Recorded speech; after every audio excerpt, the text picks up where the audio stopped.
Welcome to the Gold Collection, a 24-carat guide through A to Z, shining a spotlight on the best of the best from the world of entertainment. U is for Undercover, Upper Class, Upsets, Universal Studios, Unlikely, Uglify, Ups and Down, and more.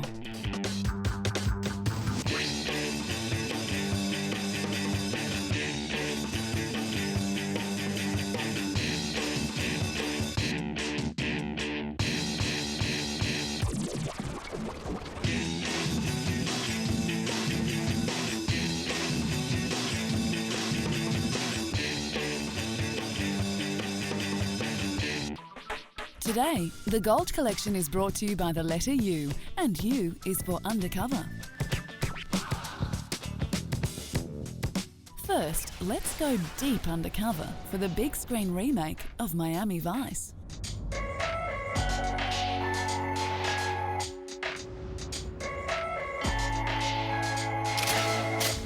Detective Ricardo Tubbs lives with Bronx-born intel analyst Trudy as they work undercover transporting drug loads into South Florida. Detective James Sonny Crockett is the charismatic and flirtatious guy who works undercover with the supplier of the South Florida group. The intensity of this case pushes Crockett and Tubbs out onto the edge, where identity and fabrication become blurred. Smooth. That's how we do it. Our second undercover tale is the crime thriller Narc. Narc follows the lives of two undercover narcotics officers, played by Ray Liotta and Jason Patrick. On the case with Officer Henry Oak is Officer Nick Tellis. Tellis takes the assignment in order to redeem himself after he was suspended from the force 18 months earlier. Yeah. While investigating the murder of a slain officer, the two are engulfed in an underworld of drugs that has more twists and turns than either of them had experienced before. You're gonna let this lowlife call up my integrity? My commitment to that kid? Our final mission undercover is a little lighter and a little brighter. This undercover agent is armed and fabulous. Welcome to Prestige Assisted Living. How can I help you? Hi, I'm Joel Flammenbaum, and this is my mother. Ida Flammenbaum, how are you? This is my lovely nurse, Rosie. Hello. In 2000, Sandra Bullock regaled audiences playing Gracie Hart, an undercover FBI agent at the Miss America beauty pageant in the comedy hit Miss Congeniality. The sequel featured the decidedly lackluster FBI agent having to go undercover again. Mama's voice face. Do you have a euthanasia program? U is for Upper Class. These films feature those people who, despite having everything, still want more. Woody Allen's Match Point is a dark thriller starring Scarlett Johansson set in London's high society. You're doing all right for yourself, aren't you? I got married. Very nice. Family's got nothing but money. Match Point tells the story of one-time tennis pro Chris Wilton, who is accustomed to falling just short of life's baseline. But when he befriends Tom Hewitt and marries his sister Chloe, the doors are open to the kind of money and success that Chris had once only dreamed of. But predictably, he wants more. If I don't do what you say, you're gonna go to my wife. Hello? Who keeps calling? You have to protect me. My family, my marriage is at stake. Now we'll take a step back in time for our next peek into cinema's upper class. The drama Gosford Park was set in the 1930s in an old-fashioned traditional English country home. With the wealthy upstairs and the servants down, the film looks into all their lives over one weekend. I'm Mr. Weissman's man. The Countess of Trentham. Yes, make sure they're properly labelled. Put them down there, all right? Where am I? As the weekend unravels, the audience is exposed to the characters' secrets, involving lies, revenge, bitterness, betrayal, money, love and hate. Then there's the murder, all in a weekend of fun for society's upper class. Say that for Sylvia.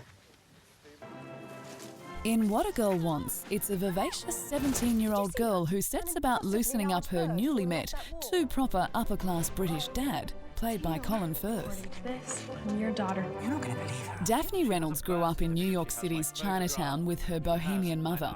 Her mother has long told Daphne about her dashingly romantic dad, Henry Dashwood, whom Libby met while travelling around Morocco, but with whom things just couldn't work out long term. Self-contained. Soft-spoken. Some people just have it all.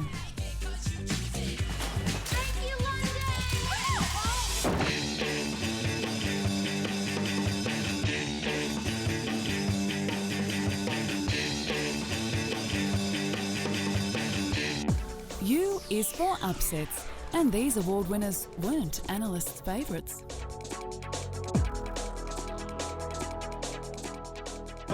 Our first upset happened at the 2006 Academy Awards.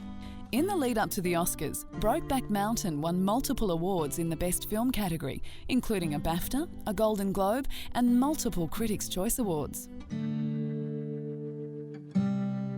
Despite winning Oscars for Best Director, Best Original Score and Best Screenplay based on previously published material, the film was pushed to the side to make way for Crash to win the Best Picture Academy Award.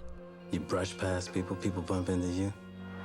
In LA, nobody touches you. It was the only upset for the night, but it was a huge one. Our next upset saw Eminem win over the highly fancied U2, again at the Academy Awards. 8 Mile is a movie in which a young, angry white kid named Jimmy Rabbit Smith Jr. faces his fear of failure in the largely black world of Detroit's hip-hop clubs. He deals with questions of race and poverty in his raps.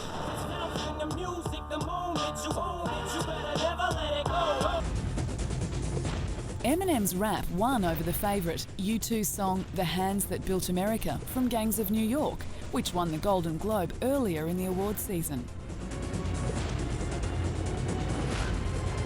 Our final upset saw Gangs of New York lose out again.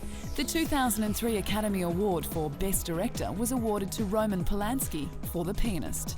Polanski won over both Martin Scorsese for Gangs of New York and Rob Marshall for Chicago, even though Chicago won Best Picture. For The Pianist, Roman Polanski addressed his own World War II experience in the highly personal Holocaust drama. And you? Whilst predictability is comfortable, it's the upsets that make the awards nights worth watching.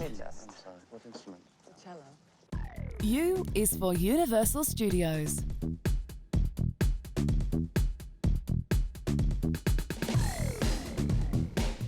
Universal Studios, Universal Pictures, Universal Entertainment.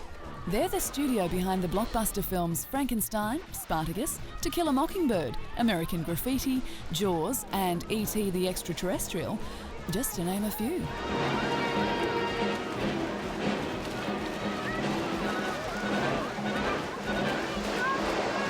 They are the oldest Hollywood film production company still around today. It was founded back in 1909 by Carl Lammle. In 1928, he passed the studio on as a 21st birthday gift to his son. In 1935, the studio, for the first time, borrowed money for a remake of Showboat. Unable to repay the loan, the company foreclosed. The defendant is not guilty. The studio has been through a few name changes, a few mergers, a few takeovers, and films that to this day receive praise. In this country, our courts are the great levelers. The low-budget productions during World War II featured stars like Mae West and Marlene Dietrich. They were later joined by Lana Turner, Doris Day, and Cary Grant. And some of Universal's earliest films were the successful horrors Frankenstein, Dracula, and The Mummy. Against all odds, through the good times and the bad, Universal is still around and still making award-worthy films.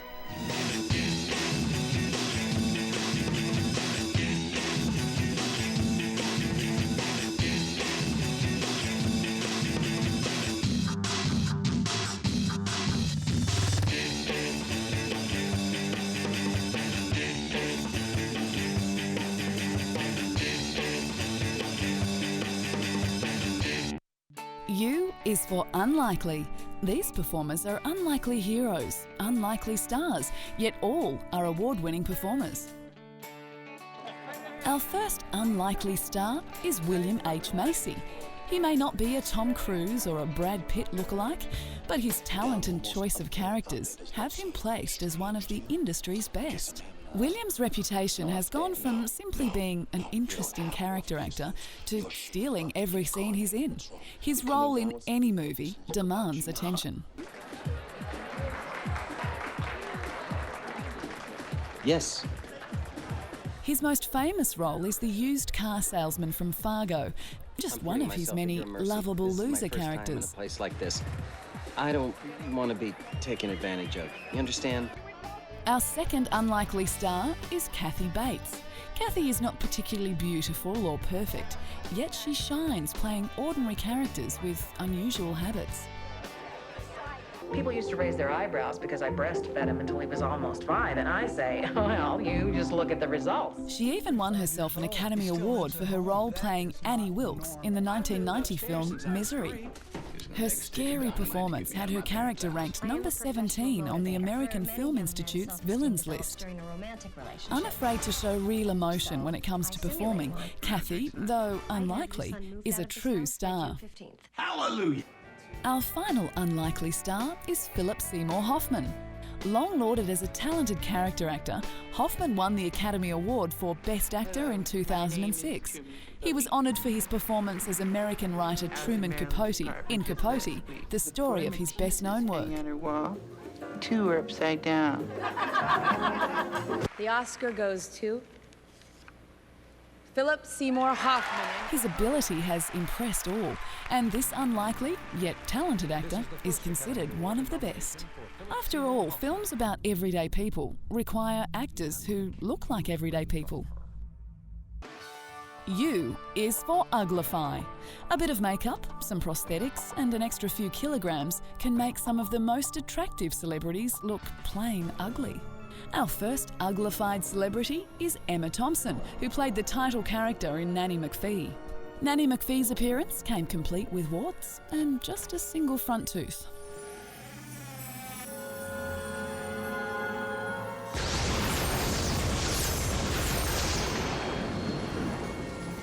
Good evening, Mr. Brown. I am Nanny McPhee. It's hard to believe that underneath all that makeup and prosthetics is the beautiful Emma Thompson. May I come in? Whether she's ugly or pretty is immaterial. She's good. Our next uglified star was once voted sexiest man alive. For his role in Syriana, actor George Clooney uglified his appearance. After making his Hollywood name playing suave characters and con men in light-hearted movies, George was keen to show the more serious side to his acting abilities.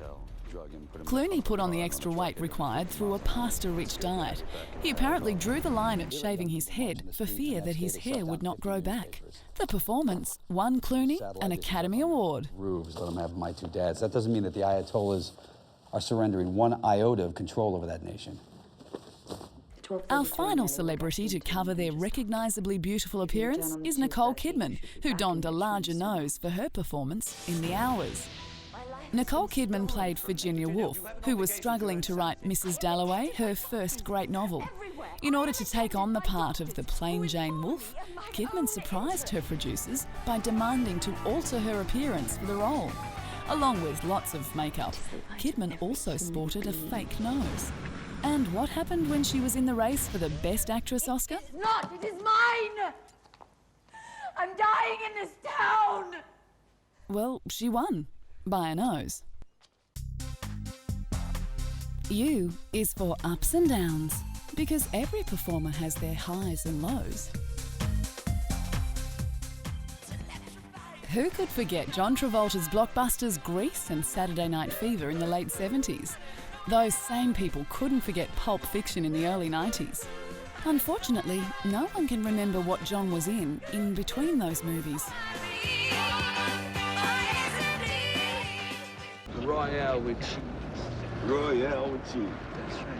What do they call a Big Mac? Big Mac's a Big Mac, but they call it Le Big Mac.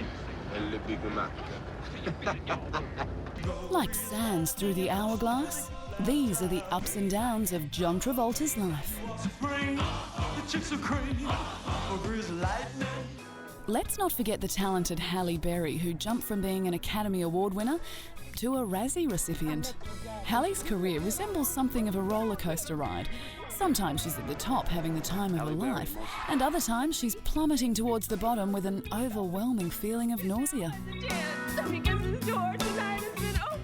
Ladies and gentlemen, Halle Berry.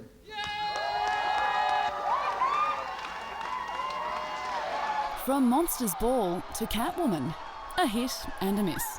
Luckily, she still has a sense of humour and now claims that she has learnt her lesson and won't be repeating the mistake. Our final career of ups and downs belongs to Julie Andrews. Practically perfect Julie, famous for such movie musical classics as Mary Poppins and The Sound of Music, in 2001 gave her non-existent career a second wind. Julie's second wave of roles saw her reach a new generation of children, appearing in Shrek 2 and The Princess Diaries. She's proven that she still possesses the same poise and elegance that she did all those years ago. Some careers have both highs and lows, because what goes up must inevitably come down.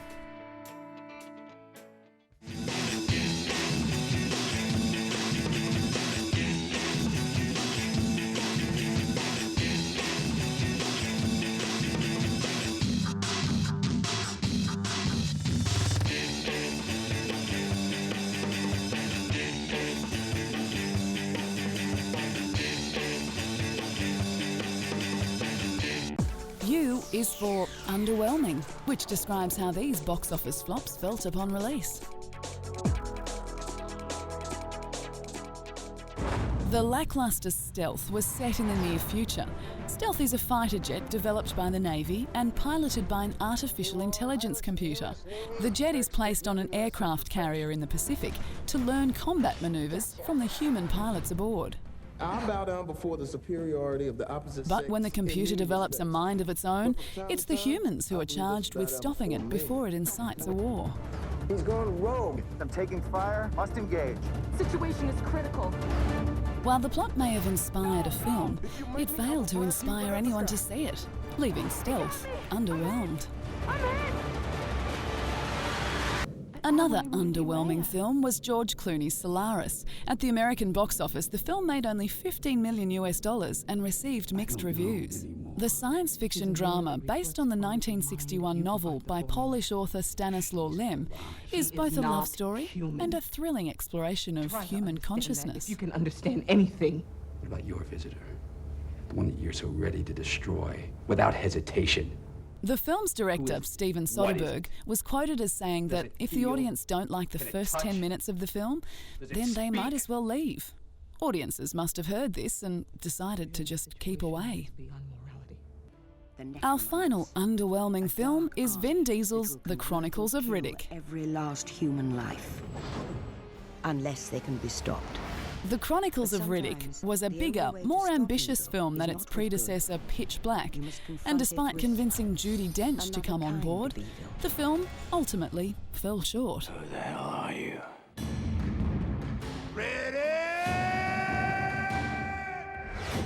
Where does he come from?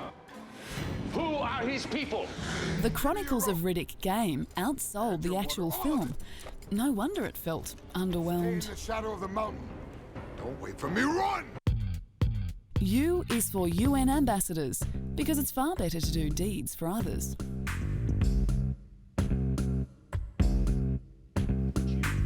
Goodwill Ambassador Angelina Jolie's UN campaigning has propelled her to the forefront of the fight against global injustice. Jolie has been a Goodwill Ambassador for the United Nations since 2001 and frequently travels to third world countries in order to draw attention to their plight.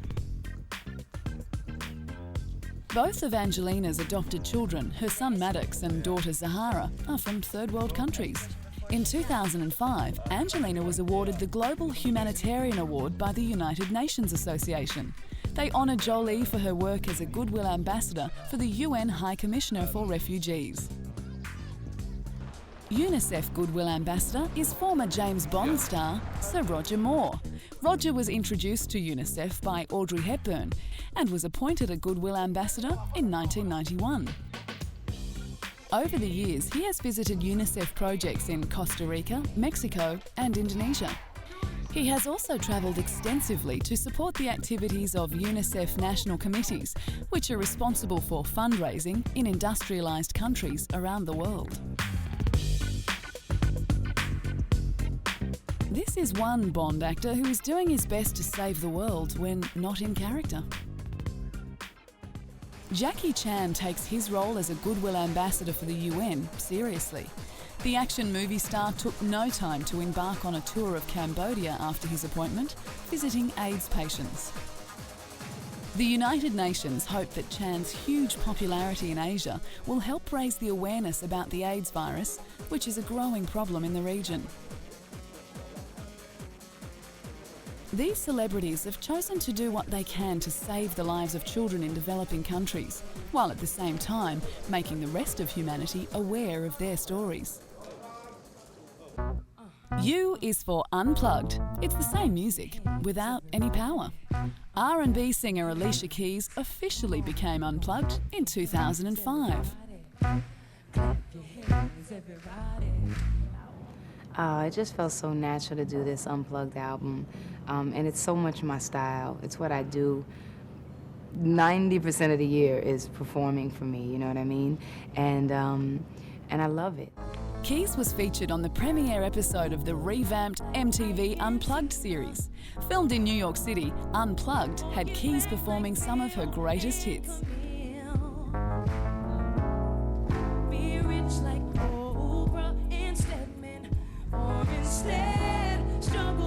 Her Unplugged performance was followed by an Unplugged album and DVD.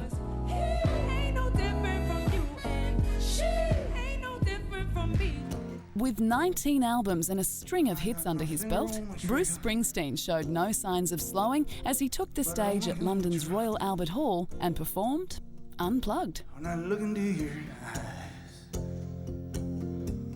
this devil's in dust. We're a long, long way from home, Bobby. Home's a long, long way from us.